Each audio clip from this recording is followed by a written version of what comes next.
this video, we're going to talk about the student dashboard and how students work with information that's sent to them from teachers in the teacher dashboard. So first of all, every student should have an Alumno DB button on their screen. If not, then we will be showing you how to do that kind of manually. But basically, you click on here, and what it will do is it'll bring you to a sign-up screen.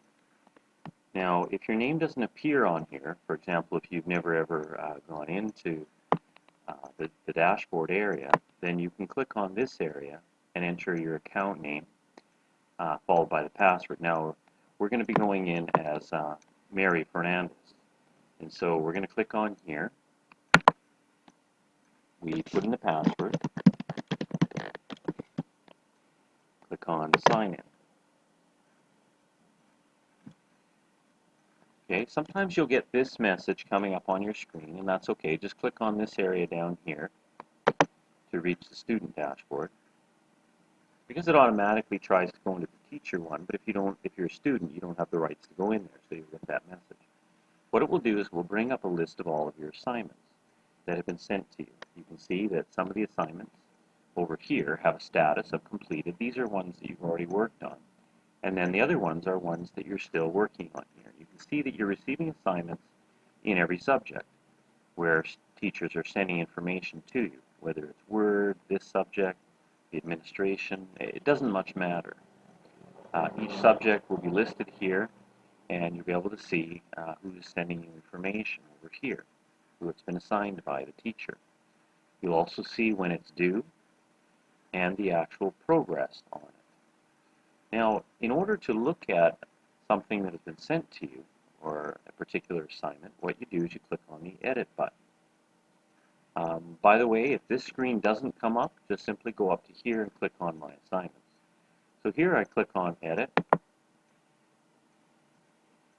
What will come up in a moment will be the actual assignment information. Now, first of all, the very first thing that you see is the time remaining in this assignment. 5 hours and 2 minutes, so I've got to get going on this assignment.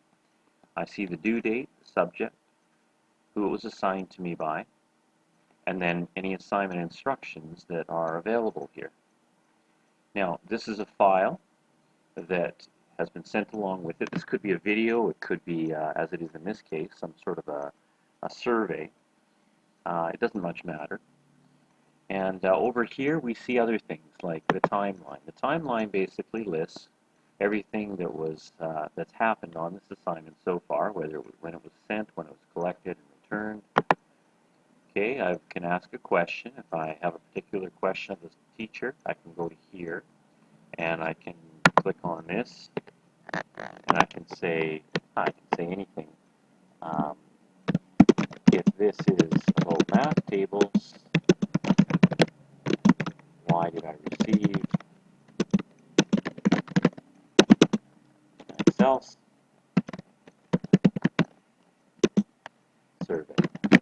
Okay, and I can send this. The teacher will receive this and could respond to it. Now, the My Response area is where you submit any information that you want to give back to your teacher. Now, in this case, this is an actual survey. But let's say, for example, that I had worked on this survey, and now I was ready to add it or send it back to the teacher. Well, what I would do is I would click on this. It will then move this over into my response folder, at which point it will seek to sort of enter it in there. When it's done uploading it, you'll see it come up, and then you have the ability to remove it again if you want. If that wasn't the file you were looking for, then you can go into your OneDrive area, go up through your directory structures, and basically look for the file or files that you want to use. We'll talk in another segment on how to use OneDrive to create different types of work that we do. Now, you'll notice here that my schoolwork has a list of all the different things that are on your all the different assignments, I should say, that are on your OneDrive. It can also be listed under a different directory called Mi Trabajo de Clase. This depends on whether or not you're using Spanish or English. So I click on here, and then this will bring me up to a list of all the directories underneath, assignments that have been sent to me or that I've submitted. If I go into here, this is the one I was looking at before, you can see now that it's empty because I've moved it over into here. When the teacher grades my assignment, it will show up under my feedback. And this is where I will get a mark. You can see here that I've received a grade of 78 out of 100. My teacher's telling me I could have done better if I had worked a little harder. Okay.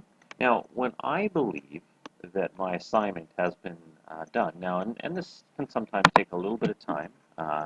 There's a difference between receiving an assignment and actually getting the mark back and completing it.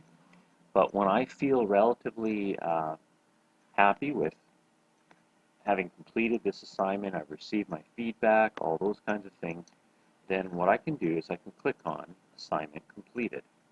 Now, the only thing that this really does when I complete the assignment like this is that in my assignments area, it will show up as having been completed. Now, the truth is that I could mark something as completed before it was completed if I wanted to. And so this completed status is really a status that you use to determine what you've worked on and what you haven't. For example, you don't necessarily have to wait to receive a mark back in order to mark an assignment as completed. It just depends on how you want to use this. I would suggest that after you've finished an assignment and you feel happy with it and you've received all your feedback and marks and so on, that at that point you assign something as completed, but it's really up to you what you decide to do with it. Now, if you're looking at a completed assignment, you'll notice it changes from edit to view. But you still have the ability to go in and to actually look at a particular assignment. You can look at your feedback.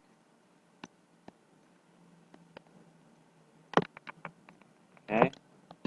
You can look at your response areas. You can view.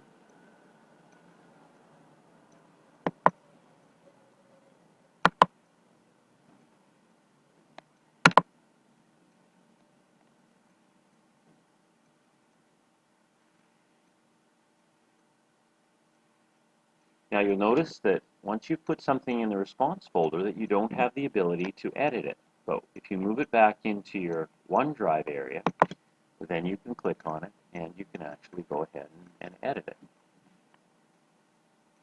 It will bring up the document here. This is what the Excel spreadsheet looks like.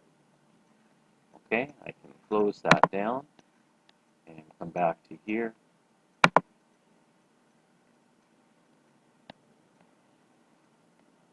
And this really completes the whole area of assignments.